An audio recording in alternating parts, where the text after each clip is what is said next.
Bonjour ou bonsoir, selon le moment où vous écoutez cette capsule. Je m'appelle Bernard, je suis coach et formateur. Donc, je vous souhaite la bienvenue dans cette capsule. Et nous allons parler de l'estime de soi. Qu'est-ce que, qu'est-ce que l'estime de soi? Finalement, l'estime de soi, je vais dire tout d'abord, décomposons-le par rapport aux deux mots que l'on entend, estime et le soi. Je vais d'abord commencer par le soi, à savoir notamment, si vous vous rappelez et si vous avez vu la capsule de la calèche, le soi, si vous vous rappelez ou si vous regardez la capsule, le soi, c'est la princesse ou le prince qui est dans la calèche. Donc, autrement dit, c'est ce que l'on est à l'intérieur de soi. Et par rapport à l'estime, ben, c'est ce que j'estime de moi-même. euh, à l'intérieur de moi. Oui, mais ça veut dire quoi? En fait, certaines littératures, l'estime de soi est plutôt composée de quatre choses, de quatre points, à savoir la confiance en soi, l'amour de soi, l'acceptation de soi et la vision de soi, donc l'image que l'on a par rapport à soi. Pardon. Donc, je recommence. Donc, c'est la confiance en soi, je vais le dire dans un autre ordre. C'est l'amour de soi. C'est également l'acceptation de soi et la vision que l'on a de soi. Donc, c'est toujours par rapport à nous, par rapport à je. Alors, décomposons, prenons quelques minutes pour décomposer ces ces quatre définitions, ces quatre points qui font que l'on a une bonne estime de soi. Et peut-être qu'avant de pouvoir les définir, je vous invite à penser que le fait que l'estime de soi, plus elle est stable et plus elle est élevée, et mieux on se sentira. Dès lors, l'importance d'avoir une bonne vue, une bonne opinion par rapport à la confiance en soi, l'amour de soi, l'acceptation de soi ou la vision de soi. La confiance en soi, ça consiste en je me fais confiance, je crois en moi, je suis capable de faire des choses.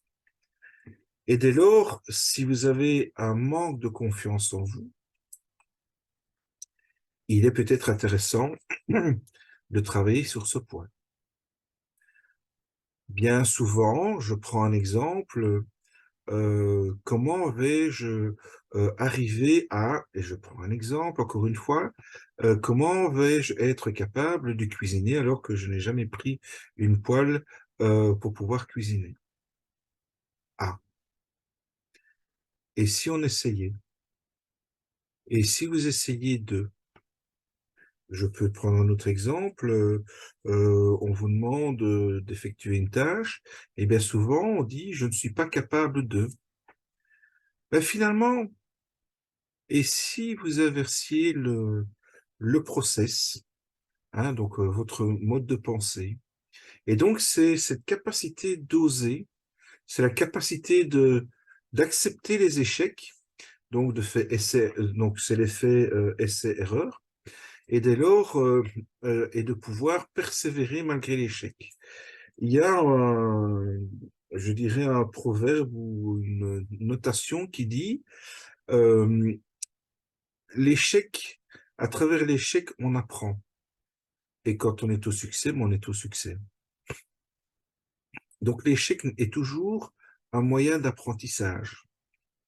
Et dès lors, ça permet de rebondir et de pouvoir refaire autrement et mieux. Quelque part, on peut aussi appeler ça la résilience, la capacité de rebondir par rapport aux échecs, par rapport à un point qui a été douloureux et le fait de dire ben, finalement, je continue à oser. Les bénéfices de cette confiance en soi, c'est finalement de pouvoir accepter l'échec et de finalement être en résistance par rapport à l'échec. Donc du coup, vous êtes toujours en action, vous vous mettez en action. Et le fait de rester dans son coin, entre guillemets, et si je parle un petit peu en comportement neurocognitif, le fait d'être en inhibition, donc l'inhibition veut dire que je ne bouge plus, je reste là parce que c'est trop dangereux, je ne sais pas quoi faire, etc., peu importe. Finalement, vous n'êtes pas en action, vous n'êtes pas dans le mouvement. Donc la conséquence, comme je l'ai dit, il y a l'inhibition, le fait d'hésiter, d'abandonner ce qu'on veut faire parce qu'on se sent incapable, et le manque de persévérance. Donc il est important, pour avoir une bonne estime de soi, notamment d'avoir une bonne confiance en soi. Alors je répète parce que j'ai peut-être été trop vite.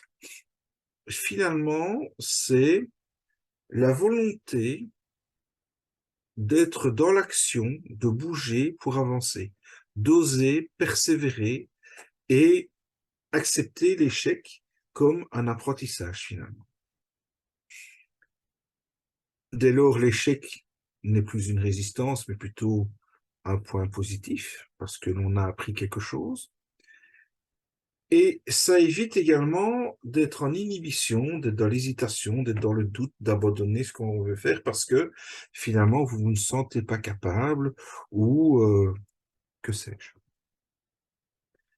L'autre composant, l'amour de soi, ben finalement, c'est je m'aime. Finalement, c'est quelle est, quelle est la nourriture affective, donc quelle est la partie émotionnelle que vous avez reçue pendant l'enfance. Les bénéfices d'avoir un bon amour de soi et de vous aimer tel que vous êtes finalement, et donc sans condition, c'est je m'aime comme je suis. Pour ma part, vous ne me connaissez pas, mais pour ma part, voilà, j'ai quelques kilos de trop, pour ne pas dire beaucoup trop, donc je suis obèse. Je me sens vieux, je commence à avoir, je vais dire, le double menton, je commence à avoir des poches en dessous des yeux, etc. Donc finalement, est-ce que je m'aime comme ça? Non. Ok, donc l'amour de soi, finalement, peut être altéré. Et finalement, ben, je suis comme je suis, finalement, ça ne va pas me changer. Et finalement, ben, je suis comme je suis. Et finalement, tirons les bienfaits de ce que l'on est ou de ce que l'on montre. Donc, quelque part, au niveau de l'affect, je me sens bien, je suis heureux, euh, j'ai euh, j'ai vraiment, je veux dire, j'ai un côté stable dans l'affectif, j'ai des relations épanouissantes parce que ben, je suis comme je suis, je m'accepte et puis ça me permet de vivre mieux ma vie et d'éviter je dirais, si supposons quelqu'un me rejette pour telle ou telle situation, bah, finalement, bah, de toute manière, je suis comme je suis et je m'aime comme je suis. En supposant que vous avez un manque d'amour de vous, ça va quoi? Ça va créer le doute par rapport à vos capacités de... Vous allez avoir la conviction de ne pas nécessairement être à la hauteur d'eux. Et donc, votre image de soi va être médiocre, ce qui va empêcher une réussite. Donc, il est important de s'aimer, de s'apprécier, et je dirais même, et on en parlera tout à l'heure, de s'accepter comme l'on est. Donc, on a travaillé sur la confiance en soi, le fait d'oser, euh, et de dire, bah, finalement, l'échec va continuer à m'apprendre plutôt que de me freiner. Donc, je serai dans le mouvement, je serai dans le changement, dans l'amélioration. L'amour de soi, c'est finalement amener à être stable au niveau affectif, d'avoir des relations épanouissantes avec autrui. Et finalement, face à la critique, face au rejet, ben finalement, ça va couler au-dessus de vous, comme on dit. Il y a une expression, je ne sais plus laquelle, mais ça coule sous ma carapace. Ensuite, il y a la vision de soi. l'image que l'on a. Donc, je me porte un regard bienveillant. Et si vous regardez Pierre, Joséphine, votre voisin, votre papa, votre maman, votre sœur, parce qu'elle a 25 kilos en moins et qu'elle a PEPS, etc., et que vous, ben, vous êtes un petit peu peut-être moins joli ou moins jolie, peu importe, ben, finalement, ben, je suis comme je suis, j'ai un regard bienveillant par rapport à moi. Et donc, finalement, le fait d'avoir une belle vision de soi va permettre d'avoir un petit peu plus d'ambition et donc de pouvoir aller vers un projet, un succès, à la, à la réalisation d'un projet. Et donc, la vision de soi va permettre d'outrepasser les obstacles, pardon, et par rapport aux embûches que vous pouvez rencontrer par rapport à la réalisation de votre projet. Supposons, pour une raison X ou Y, vous êtes en manque de vision de vous, vous allez manquer d'audace par rapport à vos choix existentiels. Vous allez plutôt être conformiste. Ça peut être vous arranger et c'est très bien. Il n'y a pas de mauvaise vision ou de meilleure vision. C'est surtout le fait de dire je suis comme je suis et j'ai un regard bienveillant par rapport à moi-même. Le fait d'avoir une moins bonne vision de soi, donc d'avoir une mauvaise image de soi, on va plutôt avoir tendance à se référer par rapport au monde de l'extérieur. Tiens, cette fille, moi je m'appelle Alberte, et quand je vois ma voisine qui est une pin-up, par exemple, ouais, mais non, ça va pas comme je suis, etc. Ben, finalement, on va plutôt dépendre de ce que les autres véhiculent chez vous ou par rapport au fait que, par exemple, ben, comme vous n'avez pas une bonne vision de vous-même, vous allez peut-être vous reporter sur un schéma que les autres vont vous suggérer, vous imposer, et dès lors, vous allez manquer, vous allez être dépendant par rapport à autrui, vous allez manquer de persévérance. On a travaillé sur la confiance, on a travaillé sur l'amour de soi, donc la confiance en soi, l'amour de soi, on a travaillé sur la vision de soi, et enfin, il y a l'acceptation de soi. J'aime finalement la personne que je suis telle que je suis. Et comme je disais tout à l'heure, et j'ai un petit peu dévié, veuillez m'en excuser, comme quoi, ben, voyez-vous, même dans cette capsule, j'ai fait une erreur, et alors, ben, c'est pas grave, il n'y a rien de mal, je n'ai rien dit de mal, nul n'est parfait en ce monde, et justement, comme disait mon mentor coach, il me disait, enfin, il nous disait lors de nos formations, je suis parfait par rapport à mes imperfections. Et donc, j'aime la personne que je suis. Je suis grisonnant, je porte des lunettes, et ce n'est pas parce que vous voyez une belle personne qui a une très belle plastique, il y a toujours un moment, il y a toujours des défauts, même si on ne les voit pas nécessairement. Et puis, et alors? Et donc finalement, ces quatre composants se sont peut-être à travailler, surtout la confiance en soi, l'image de soi par rapport à soi et pas nécessairement par rapport aux autres. Le fait de dire peut-être, et là c'est plutôt une situation, si vous avez un manque d'amour de vous-même, et étant donné qu'il a été déterminé dans l'enfance, en tant que coach, moi, je vous invite à aller voir un psychologue pour pouvoir travailler sur ce point. Donc, je répète, pour avoir une belle estime de soi, donc pour avoir une estime de soi élevée et stable, il y a quatre composants. C'est la confiance en soi, et vous pouvez le travailler avec vous-même ou à l'aide d'un psy ou à l'aide d'un coach. il y a l'amour de soi, il y a la vision et l'image de soi, et il y a l'acceptation de soi. Et je résume encore et je redéfinis. Finalement, la confiance en soi, c'est je me fais confiance et je crois en moi.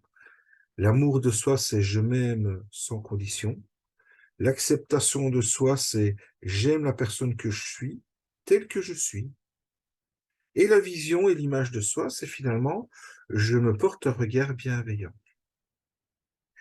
Pour finir, finalement, l'estime de soi par rapport à la confiance en soi, je dirais, l'estime de soi, je suis fier de moi, je suis fier, donc c'est être fier de soi, se sentir valeureux, avoir une auto-évaluation positive, avoir une auto-appréciation positive et d'avoir une belle façon de comment je me considère. La confiance en soi, c'est être sûr de soi, se sentir capable, se remettre à ses compétences personnelles. Et tout le monde a des compétences et tout le monde a des ressources. Dès lors, ça va vous permettre de vous fier à vous-même et d'avoir une croyance, de croire en vos capacités. Voilà, et j'espère que j'ai été clair. De toute manière, quoi qu'il en soit, vous pouvez travailler par vous-même, vous auto-évaluer, qu'est-ce que vous en pensez, qu'est-ce qui se passe, où sont peut-être les points d'amélioration, qu'est-ce qui fait que j'ai une mauvaise estime de soi, est-ce que c'est plutôt le côté affect, le côté en confiance en soi, l'image de soi, euh, et dès lors, travailler sur ces points. Et je dis bien par rapport à l'amour de soi, il y a peut-être des problèmes plus profonds dus à l'enfance, et dès lors, il est peut-être intéressant d'aller voir un psy. Sinon, pour les trois autres, il y a moyen de travailler avec un coach. Voilà. Je vous remercie pour votre écoute. J'espère que cette capsule vous a aidé, vous a apporté quelque chose. Donc, je vous remercie pour votre écoute. À bientôt. Au revoir.